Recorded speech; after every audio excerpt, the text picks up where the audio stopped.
नमस्कार, कैसे हैं? नमस्कार, मैं हूं राकेश, आप लोगों के सामने स्वागत करता हूं।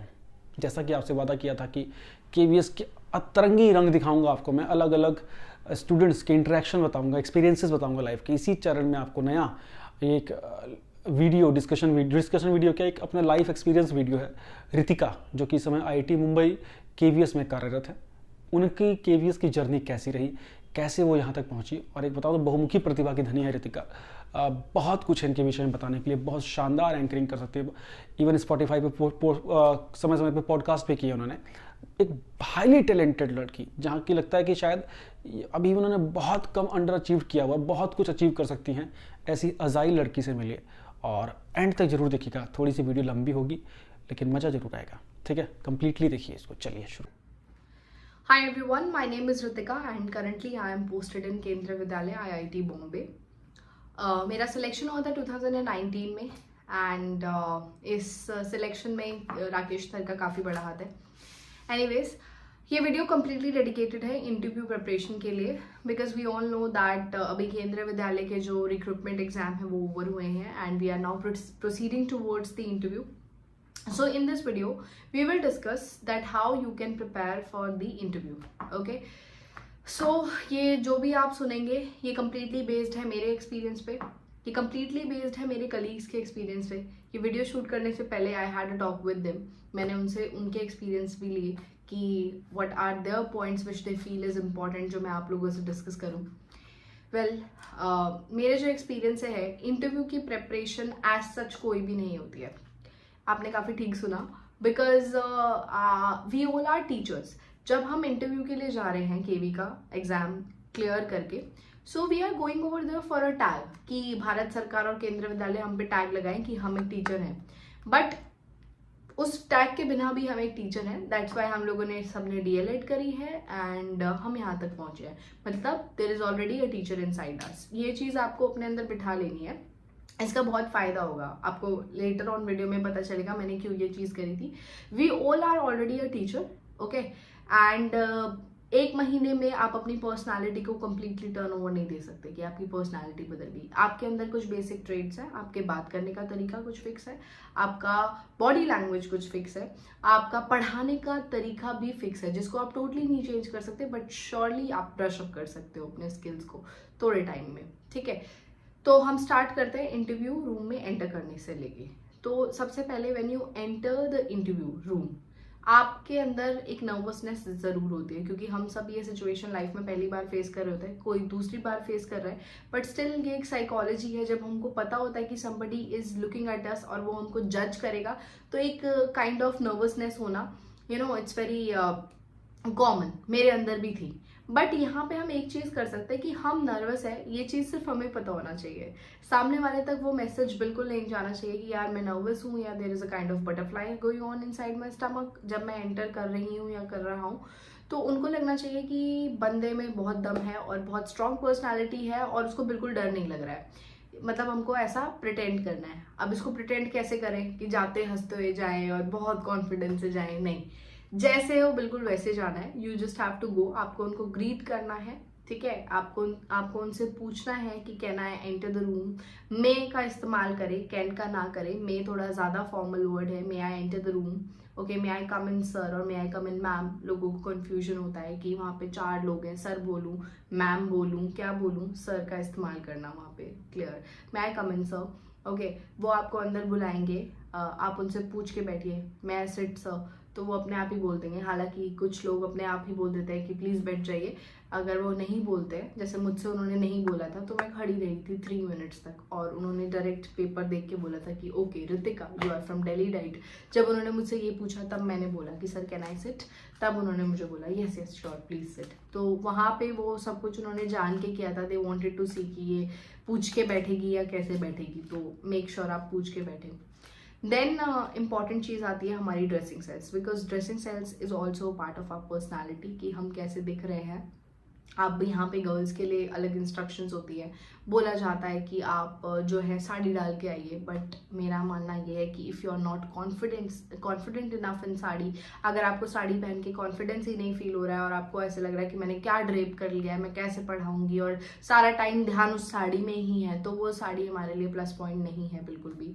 सो आप एक डिसेंट सूट डाल सकते हैं विद वेरी डिसेंट कलर, बहुत ज़्यादा ब्राइट कलर ना हो।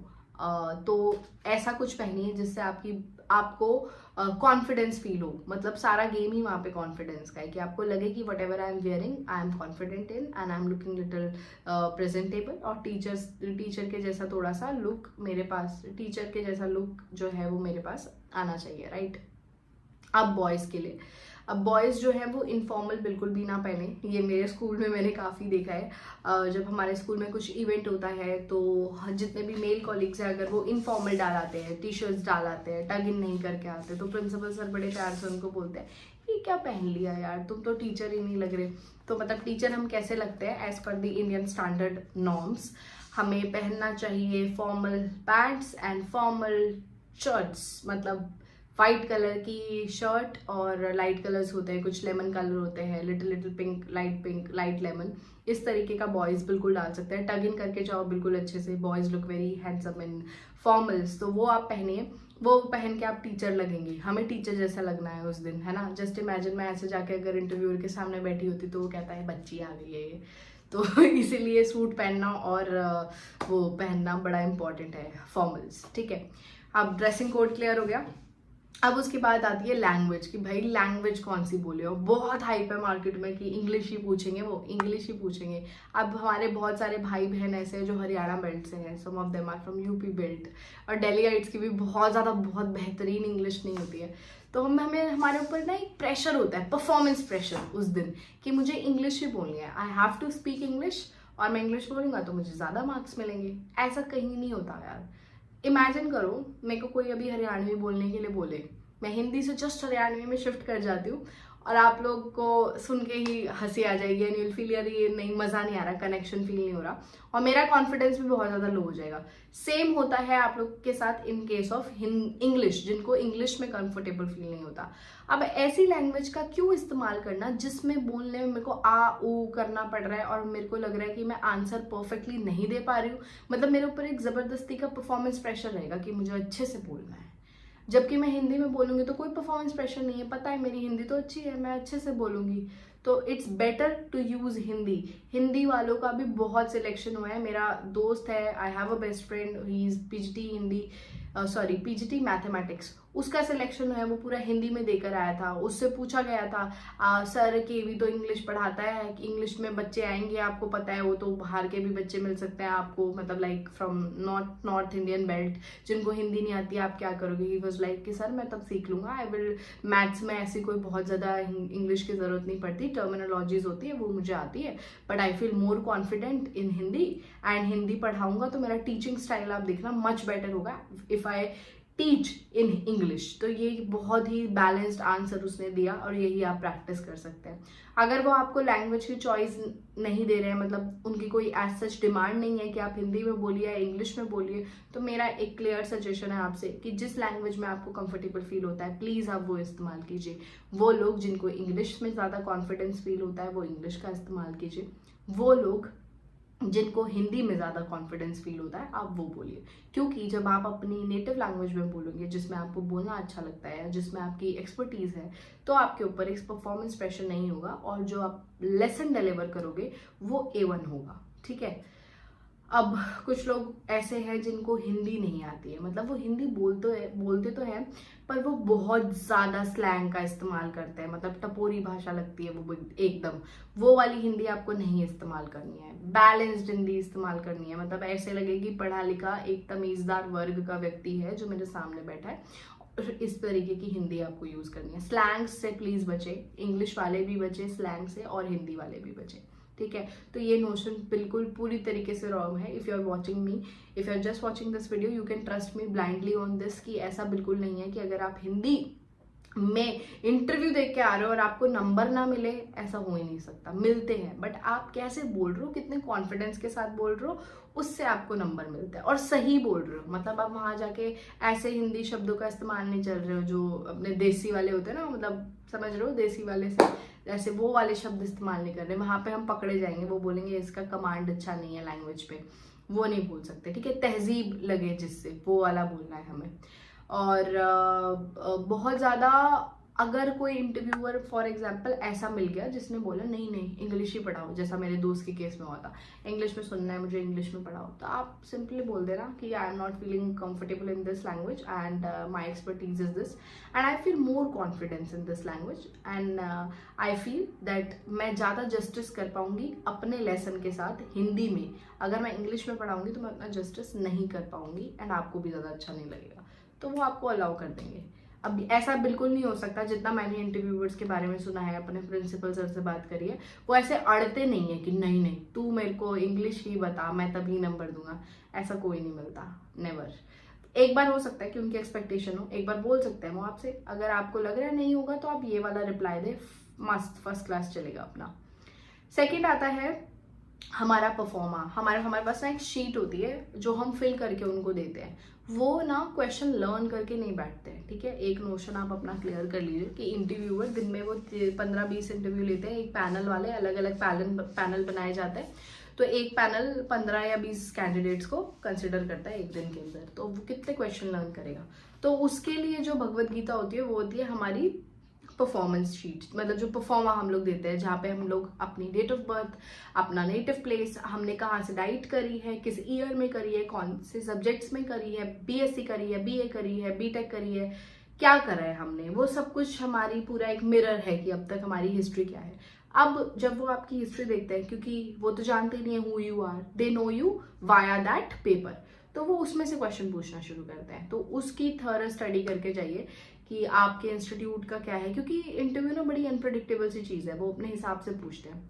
इस साल इंटरव्यू थोड़ा सा चेंज किया गया है, एक की पॉइंट यहाँ पे है और मैं इसको एक प्लस पॉइंट मानती हूँ, बिकॉज अब की बार ये किया गया है कि उनके पास में कुछ फिक्स्ड पैरामीटर्स हैं। फिक्स्ड पैरामीटर से समझते हो कि लास्ट टाइम उनके पास में था कि 60 नंबर का इंटरव्यू है, कोई पैरामीटर्स वहाँ पे मेंशन नहीं थे। अब इनके पास में क्या है, एक रेटिंग स्केल है कि जितना टिक टिक जाएगा, मतलब आपका बॉडी लैंग्वेज टिक, आपका लैंग्वेज पे कमांड टिक, आपका टीचिंग एप्टीट्यूड डेमोन्स्ट्रेशन टिक, अगर आप जितना ज्यादा उनको सेटिस्फाई कर रहे हो उस चेकलिस्ट के अकॉर्डिंग, उतने ही ज्यादा आपके मार्क्स हैं, ठीक है। तो अब की बार ये हल्का सा चेंज हुआ है, लास्ट ईयर नहीं था when I was giving the interview.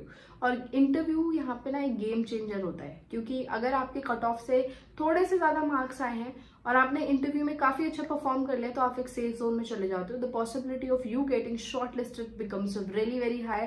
मेरे 6 से 7 दोस्त थे जिनके कट ऑफ लास्ट ईयर 95 था, 95 फॉर जनरल, 94 फॉर ओबीसी। सो 95 के अलावा उनके बहुत ज़्यादा 97, 98 ऐसे वाले नंबर थे, 98, 99, तो उनका था कट ऑफ से सिर्फ 3 नंबर ज़्यादा, but they all got short listed और उन सबको रीजन अच्छे मिले हुए हैं, सबको वेस्ट मिला है, किसी को नॉर्थ मिला है, क्योंकि उनके इंटरव्यू में 58, 56, 57 इस तरीके के रेंज में मार्क्स थे, ठीक है।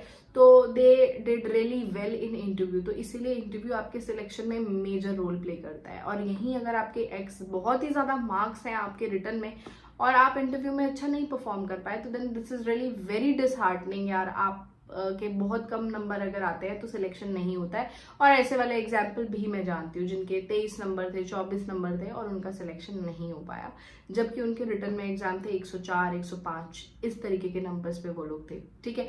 तो इसलिए हमें पूरे मन से देना है और पूरे कॉन्फिडेंस के साथ देना है।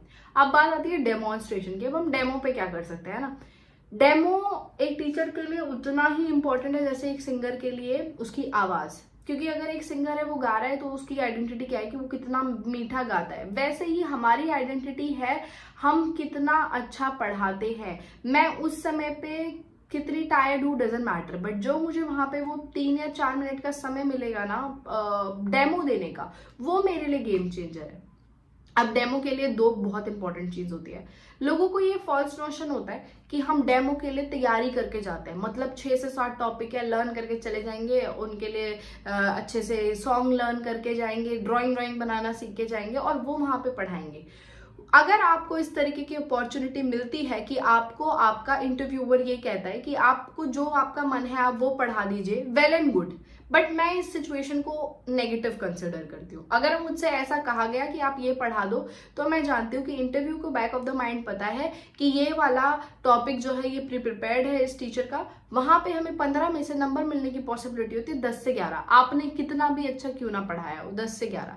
ये बात मैंने जब मेरे प्रिंसिपल से, हमारे असिस्टेंट कमिश्नर है मुंबई रीजन के, जब वो हमारे साथ बैठते तो वो ये चीज़ कहते हैं, क्योंकि वो कई बार इंटरव्यूज में उन्होंने देखा है। LD के एग्जाम के टाइम पे भी उन्होंने मुझे ये बात बताई थी कि यार जब आप प्री प्रिपेयर्ड डेमो देते हो ना, तो सामने वाले के माइंड में एक चीज़ पहले फिट हो जाती है कि ये लर्न करके आए, ये प्रिपेयर करके आए, तो वो आपको मार्क्स देता है 11, 12, बहुत ही ज़्यादा अच्छा कर दिया तो 12, ठीक है, नहीं तो एवरेज मार्क्स वो 10-11 पे ही रखता है। वो एक ठीक है, गुड, आप कर गए, बट मुझे लगता है आपके लिए ब्लेसिंग और प्लस पॉइंट ये काम करता है कि उन्होंने आपसे बोला कि बेटा ये पढ़ा दो, टीच दिस, और तब आप, इवन आपने 100% नहीं भी दिया, you are teaching that particular topic with your 70% efficiency and you have put your 70% efforts into that lesson, but still I can assure you कि आपको मार्क्स मिलेंगे 14 या 13। और यही होता है जब आप उनके दिए हुए लेसन को पढ़ाते हो, और अगर आप उसके साथ 70 से 80% जस्टिफाई कर पाते हो और जस्टिस कर पाते हो, तो भी वो बहुत ज़्यादा इंप्रेस हो जाते हैं। क्योंकि यहाँ पे इंप्रेस करने के लिए सिर्फ एक ही चीज़ होती है, वो होता है हमारा इनोवेटिव माइंड, कि इतने से दिए गए टाइम में बंदे ने इंस्टेंटली प्रिपेयर किया और इंस्टेंटली पढ़ाया।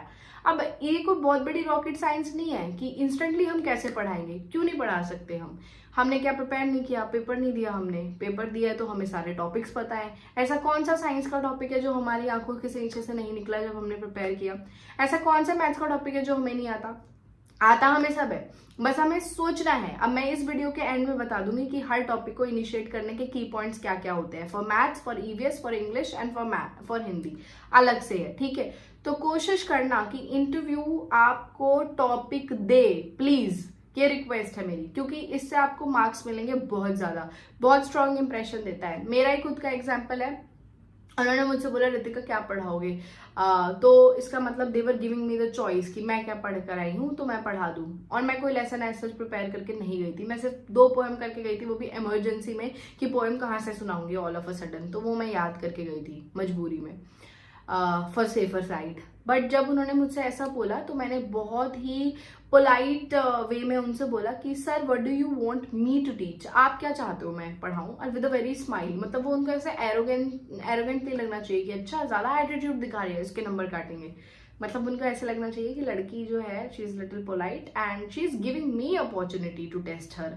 और आप ऐसे बोल लो कि आप क्या चाहते हो मैं क्या पढ़ाऊं, what do you want me to teach, फिर वो आपको देंगे टॉपिक। मुझे इंस्टेंटली उसने टॉपिक दिया विद अ स्माइल, अच्छा ठीक है, फिर तुमने तो फिजिक्स पढ़ाई थी स्कूल में, और तो एक काम करो तुम वाटर पे कुछ पढ़ाओ, मतलब वाटर साइकिल पढ़ाओ। तो मैं बहुत खुश हो गई थी, हालांकि मैं वाटर साइकिल प्रिपेयर नहीं करके आई थी, पर मैं खुश हो गई थी कि अब मैं चाहे कितना भी मतलब लाइक 60% भी अगर मैं पढ़ा दूंगी ना वहाँ पे तो ये मुझे अच्छे नंबर दे देंगे, मैं इसी बात पे खुश हो गई थी। बट मैं कुछ ट्रिक्स यूट्यूब से देखकर, कुछ ट्रिक्स हमारी डाइट की टीचर्स ने जब हमें पढ़ाया था वहां से देख के, कुछ ऑब्वियसली एक इनबिल्ट टीचर हम सब में होता है, उसकी हेल्प से जब मैंने वो लेसन पढ़ाया तो बहुत ज्यादा अच्छा हुआ था। इसकी वजह से मेरे मार्क्स 59 थे, मुझे लगता है वो that was the only reason they give me 59 marks, and यही आपको मार्क्स दिलाएगा।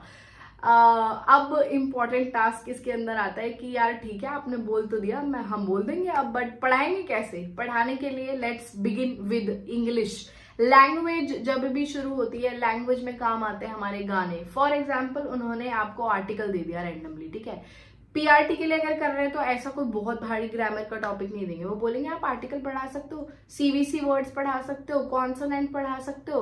तो इनको शुरू करने के लिए आपको ना बोर्ड पे जाना है और स्टार्ट हो जाना है कि ओके बच्चों आज तुम अपनी किताबें निकालो, मतलब अपनी नोटबुक्स निकालो और साइड में एक पेपर लो और एक स्केल लो और पेंसिल लो। मतलब हमें ऐसे प्रिटेंड कराना है कि हम बहुत ही ज्यादा वी आर फैसिलिटेटर, और हम बच्चों से उनके आंसर खुद ही निकलवाते हैं। मतलब हम उनको इतनी एक्टिविटी करवा देंगे, हमारी क्लास तो बहुत ज्यादा एंगेज हो गई, तो वहीं आपको इंटरव्यूअर समझ जाएगा कि अरे यार ये टीचर जो है वो बच्चों को एंगेज करना जानता है और ये एक्टिविटी बहुत ज्यादा करवाता है। हालांकि आपको पता नहीं है, उस टाइम पे दिमाग में आएगा नहीं कि कौन सी एक्टिविटी मुझे कराना है, पर मुझे पूरा दिखाना है कि मैं एक्टिविटी करवाऊंगा। Please listen to me, I am making them do the activity. फिर आप वहां से शुरू कर दो। अच्छा, आपने एप्पल देखा है, एप्पल ड्रॉ करना, एप्पल कैसे ड्रॉ करते हैं, अच्छा बच्चों ये एप्पल है। ऐसी ऐसी एक्टिविटीज वहां से स्टार्ट करना। फिर बेसिक पढ़ाना है हमें, क्योंकि कंटेंट की नॉलेज तो हमको रहती है। यही आपको हिंदी में यूज करना है। हर चीज को आपको एक्टिविटी से शुरू करना है। सॉन्ग शुरू कर देना है यार, एक दो ना धुन याद करके चले जाओ और उसी पे कोई भी गाना बना दो, बन जाते हैं गाने। जैसे मेरा गाना था water travel in a cycle yes it does. मेरे को कुछ नहीं आता था, मुझे बस पता था कि वाटर साइकिल क्या होती है। एक कोई ट्यून मेरे दिमाग में चल रही थी, मैंने उसी में वो गाना सा बना दिया। तो वो हंस रहे थे, हालांकि ये गाना बनाया, उनको पता चल गया था कि ये इंस्टेंटली गाना बनाया गया है। बट आप बनाओ यार, you try to show them कि मेरे पास, मैं बहुत इनोवेटिव हूँ। और जो आपकी एक स्माइल होगी, वो जो आपका स्वीट जेस्चर और जो कॉन्फिडेंस होगा ना, वो आपको मार्क्स दिलाएगा उसके अंदर। अब बात आती है साइंस कैसे पढ़ाई जाए। ईवीएस से रिलेटेड क्वेश्चन पूछ दिए, तो ईवीएस में कुछ नहीं करना, एक्सपेरिमेंटल बेस्ड होती है। तो वही बोर्ड पे जाके सबसे पहले ड्राइंग कर देना कि बच्चों अपनी कॉपी निकालो और आज मेरे साथ तुम ये ड्रॉ करो। पता है ये ड्राइंग क्या है? मतलब जैसे ही आप ड्रॉ करोगे ना, एक तो इंटरव्यूअर को पता चल गया कि आर्टिस्ट है ये टीचर, और जो टीचर आर्टिस्ट होता है उसकी बड़ी वैल्यू होती है। केवी में बहुत होती है। जब ज्वाइन कर लोगे ना, तो उसके बाद प्रिंसिपल के तो आप फेवरेट होते हो कि ये मैम ड्रॉ करेंगे, ये सर ड्रॉ करेंगे। तो आप ड्रॉइंग कर दो बोर्ड पे, कुछ भी पढ़ाने बोला उसका एक पिक्चर ड्रॉ कर दो बढ़िया सा मस्त। तो सामने वाले को लगेगा यार ये तो आर्टिस्ट है, इसको नंबर देने पड़ेंगे। फिर उसके बाद में आप कंटेंट पढ़ाओ। फिर उसके बाद में आप बच्चों से आंसर्स निकलवाने की कोशिश करो। उन इंटरव्यूअर को ही समझ लो बच्चों कि बेटा मुझे बताओ, आपको ये पता है, आपने ये कहाँ से देखा, कैसे देखा। तो वो आंसर ना पहले नहीं देंगे। कुछ लोग बहुत बोर हो चुके होते हैं यार इतने सारे इंटरव्यू लेके, तो ऐसे बोंदू की तरह बैठ जाएंगे। फिर ना आप उनको पोक करो कि नहीं मुझे आंसर दो, मुझे आंसर दो। तो फिर वो अपनी सोई हुई नींद से जागेंगे। ये डिबेट्स में भी काम आता है। जब हम स्कूल में करते थे तो वो कहेंगे हाँ अच्छा आंसर देना है, फिर वो आपके साथ धीरे धीरे इन्वॉल्व होना शुरू करेंगे। ये कुछ ट्रिक्स होती है। ऐसे ही मैथ्स में आप कर सकते हो। मैथ्स में ना आप ऑब्जेक्ट्स का यूज करना। मैथ्स के लिए अगर आपको उन्होंने एडिशन बोल दिया, बॉड मास बोल दिया, कुछ मल्टीप्लीकेशन बोल दिया, या कुछ इस तरीके का बोल दिया, पैरामीटर बोल दिया, तो आसपास के ना ऑथेंटिक सब्सटेंसेस होते हैं जो आपके आसपास पड़ी हुई चीजें हैं, उनका ही जैसे आपने इस्तेमाल कर दिया। एंड ट्रस्ट मी, जैसे ही आप उनकी टेबल से जाके उन्हीं की रबड़ उनके सामने रखा होता है, रबड़ रखा होता है, पेंसिल रखा होता है, a lot of things. If you just hold those things and start doing something with them, that leaves an amazing impression on you, कि मतलब on them, कि ये यही सामान इस्तेमाल कर रहे हैं, हम तक हमारे पास बार बार अप्रोच कर रहे हैं, picking up the object, paper and everything. Perimeter पढ़ा रहे हैं तो पेपर का यूज कर सकते हैं। तो हम सब टीचर्स हैं, ये सब हमें आता है। यूट्यूब पे बहुत सारी वीडियोस अवेलेबल है विद दीज। जब आप ये 10 से 12 वीडियोस देख चुके होगे ना, you will get the ideas. तो कोशिश करना कि आपको इंस्टेंटली ही टॉपिक मिले एंड ये आपको रेस से थोड़ा सा बाहर निकाल देता है। जस्ट इमेजिन अ सिचुएशन यार, सब लर्न करके आएंगे टॉपिक, फिर क्या हमने अलग कर दिया, क्यों हमें ज्यादा मार्क्स मिलेंगे और दूसरे को 40, मतलब why somebody else will get 45 46 and why I should get 59? क्योंकि वो भी पढ़ाएगा पढ़ा हुआ टॉपिक, मैं भी पढ़ाऊँ मेरा लर्न किया हुआ टॉपिक, तो फिर मैं ऐसा क्या अलग करूँ जो मुझे एक्स्ट्रा मार्क्स मिले। तो ये कर देना, उनका पढ़ाया हुआ टॉपिक पढ़ाना। 80% एफिशिएंसी से भी पढ़ाओगे ना, तो भी वो दिल खुश करके नंबर कहेंगे कि हाँ यार ये अच्छा बच्चा था, ये पढ़ा गया, मतलब they feel good, they really feel good. नहीं भी थे तो ट्रिक है उनसे निकलवाने की। आप पूछ लो कि sir what do you want me to teach, can you help me out in finding a sir, you know can you just suggest me some topic, या आप मेरी मदद कर सकते हो क्या कोई टॉपिक फाइंड आउट करने में। बहुत सारे वेज है यार, ट्रिक्स एंड ट्रिक है, बट बस हमें हम्बल दिखाना है ना। चाहे होता नहीं है अंदर से, मैं तो 2-3 बार मैं थोड़ा सा अग्रेसिव इंसान हूँ, तो वहां पे मुझे लग गया था कि अरे यार ये कैसा क्वेश्चन पूछा है, ऐसा जवाब देने का मन करता है उसको। क्योंकि एक क्वेश्चन का मुझे आंसर नहीं आता था और वो बार बार उसी को घुमा रहा था, तो मेरे को मन किया कि मैं इसको क्या आंसर दूं। तो मैंने आंसर नहीं घुमाया, कुछ भी नहीं किया, मैंने बोला I don't know sir, I will go back and I will read about it.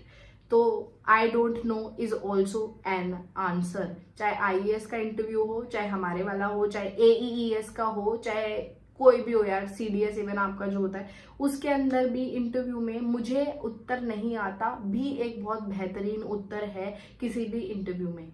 सोचो आपसे ऐसा क्वेश्चन पूछ लिया जीके का जो आपको नहीं आता, क्या करोगे? चुप हो जाओगे? वो भी बैड इंप्रेशन देगा।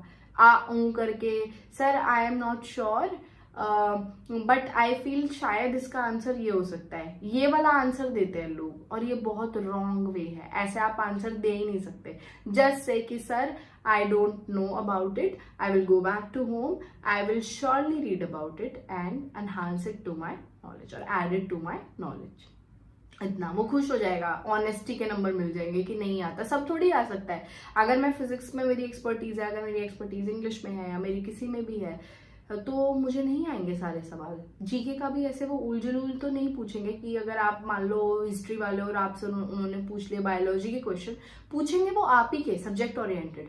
बट अगर आपके पास में नहीं आया वो subject, then what you will do, you will simply go, you just से कि नहीं आता, घर पे जाके पढ़ूंगा फिर पढ़ा दूंगा। ये भी तो एक ट्रिक है, बच्चों को भी तो हम ऐसे जवाब दे सकते हैं ना, तो this will be really good. ठीक है, डेमो बहुत इंपॉर्टेंट है, ड्रेसिंग सेंस का मैंने बता दिया, लैंग्वेज मैं इसके अंदर कवर कर चुकी हूँ। डरना बिल्कुल भी नहीं है, बिल्कुल लाइट माइंड, लाइट हेडेड होके जाना है और ऐसा समझ के जाना है कि मैं सिर्फ एक टीचर हूँ and I am just going to perform, मतलब मैं सिर्फ एक परफॉर्मेंस देने के लिए जा रहा हूँ सामने वाले को, और खुद को पता होता है। और when we know that we are a teacher, तो सामने वाले को सिर्फ एक वैलिडेशन देनी है कि हाँ ठीक है, you are a teacher and this is not a very big task. आप कितना भी पढ़ के जाओ, वो एक दिन जो होता है उसमें सारा का सारा खेल आपके कॉन्फिडेंस का होता है, आपके एप्टीट्यूड का होता है, जो बिल्ड होता है over a period of time. बस उसको हम एड ऑन कर सकते हैं। एनसीईआरटी की बुक्स हैं, मैं सजेस्ट करूंगी कि एक बार उनको गो थ्रू करें। अगर आप यहाँ तक पहुंचे हो तो मैं ये प्री एज्यूम कर रही हूँ कि आप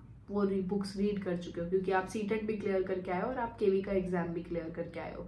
पोम दो प्लीज याद करके जाना। ये मैं किस लिए बोल रही हूँ, अभी तक मैंने आपको बताया कि आप उनके दिए हुए टॉपिक करें, बट इंग्लिश में कई बार इंटरव्यूअर्स कह देते हैं कि कोई पोएम पढ़ा दो, क्योंकि वो आपका ट्यून, आपकी वॉइस इंटोनेशन, मॉड्यूलेशन, वॉइस की फ्रीक्वेंसी, ये सब चेक करना चाहते हैं कि आप कितने इनोवेटिव टीचर हो, मतलब आप कितने ज़्यादा बेहतरीन लैंग्वेज टीचर बन सकते हो। तो ऐसे में अगर आपको पोएम याद नहीं होगी तो आप परफॉर्म नहीं कर पाओगे।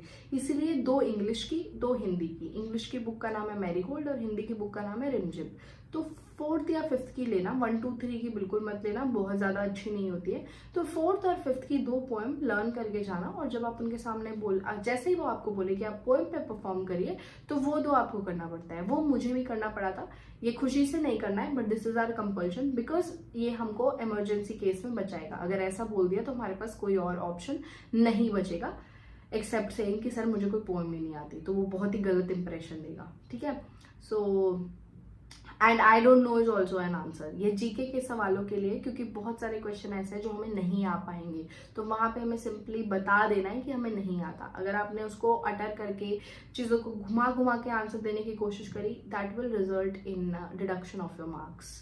So that is it from my side, that is it from few of my colleagues जिन्होंने मुझे अपना एक्सपीरियंस शेयर किया, जिनके एक्सपीरियंस को कलेक्ट करके मैंने एक वीडियो बनाया। एंड ऑल्सो राकेश सर बहुत ज़्यादा हेल्पफुल है आपके इंटरव्यू की प्रिपरेशन के लिए, क्योंकि जब मैंने इंटरव्यू प्रिपेयर किया था, फरवरी में इंटरव्यू था, फरवरी और मार्च का टाइम पीरियड था, एग्जैक्ट डेट मैं भूल गई हूँ, 2019 का बात है। तो हम सर के पास में गए थे और सर ने हम लोगों की प्रिपरेशन कराई थी, और सर ने बहुत ही अच्छा सिस्टम किया हुआ था वहाँ पे। वो ये था कि सर ने एक पैनल बनाया हुआ था 4 या 5 जूरी मेंबर्स का, और बच्चे जिनका सिलेक्शन हुआ था वो एक एक करके अंदर रूम में जा रहे थे और उनको डेमो प्रैक्टिस कराया जा रहा था, उनसे क्वेश्चंस पूछे जा रहे थे। तो ये काफ़ी हेल्पफुल था। इसके अलावा भी अगर आपको सब्जेक्ट ओरिएंटेड कोई प्रॉब्लम आ रही है तो sir will definitely be there, I will be there. And thank you so much for watching it so far. थोड़ा वीडियो लंबा बन गया 27 मिनट्स, बट मुझे सब कुछ कवर करना था, तो I do not have any choice. All the very best. आप बुक्स से और इन सब से आपकी नॉलेज का टेस्ट हो चुका है, ठीक है, आप इतना सब करके आए हो, सीटेट निकाल लिया, यहाँ पर आ गए हो, नॉलेज आपकी पूरी तरह से टेस्ट हो चुकी है। बस अब आपकी पर्सनालिटी टेस्ट होनी है, और वो एक दिन में नहीं बनती, 90% तो बन चुकी है। मैं किसी भी इंटरव्यू के लिए अब प्रिपेयर करूंगी तो मैं तो I am what ever I am, बस थोड़ा बहुत एड ऑन करना होता है। और स्माइल जरूर रखना, मतलब ऐसे नहीं कि दांत ही दिखाते रहना हर वक्त, बट ये एक अच्छा जेस्चर होता है, क्योंकि वहाँ पे एक साइकोलॉजिस्ट होता है जो आपके पैरों की मोशंस, आप क्या कर रहे हो, आप कितने नर्वस हो, आप कितनी बार अपने बालों को हाथ लगा रहे हो, कितनी बार ऐसे टैप कर रहे हो, ये सब कर रहे हो, इन सब पे नोटिस करेगा। वो कुछ बोलेगा नहीं, बट वो ये सब नोटिस करेगा। बस यही इंपॉर्टेंट होता है। And demo is our game changer. Demo हमारा गेम चेंजर होता है, क्योंकि कई बार जरूरी नहीं है आप एक क्वेश्चन का जवाब ना देने पर किसी को जज नहीं कर सकते। बस आपको जज किया जाएगा आपके टीचिंग स्टाइल पे, क्योंकि उसी के लिए हमें अपॉइंट किया जा रहा है। और वो टीचिंग स्टाइल, अगर आप हिंदी बेल्ट वाले हो और आपने इंग्लिश में जाके पढ़ा दिया तो आप परफॉर्म नहीं करने वाले बिल्कुल भी अच्छा, अपने नंबर खुद कटवा के आओगे। तो इस भ्रम में मत रहना कि मैं इंग्लिश में पढ़ा दूंगा और वो बहुत कुछ हो जाएगा। पढ़ाना है, अच्छा पढ़ाना है, और कौन सी लैंग्वेज में पढ़ा पाओगे वो आप ही जानते हो। जैसे मैं ज्यादा कंफर्टेबल फील करती हूँ इंग्लिश में, तो मैं इंग्लिश में डिलीवर करती हूँ लेक्चर, ठीक है। अगर हिंदी में करूंगी तो मेरे क्लास के खुद ही बच्चे नहीं मेरे से कनेक्शन फील कर पाएंगे, तो फिर वो इंटरव्यूअर तो क्या ही करेंगे। तो ये चीज का आपको ध्यान रखना है। एंड ऑल द बेस्ट, अच्छे से इंटरव्यू दो। कट ऑफ आने वाली है थोड़े दिन में। ये वीडियो जिस टाइम पे मैं शूट कर रही हूँ अभी कट ऑफ नहीं आई है। So my best wishes are with you and hope to see you all in KV. और जल्दी कहीं ना कहीं आप में से कुछ लोगों का सिलेक्शन मेरे स्कूल में होगा, तो let's see who are they. Thank you.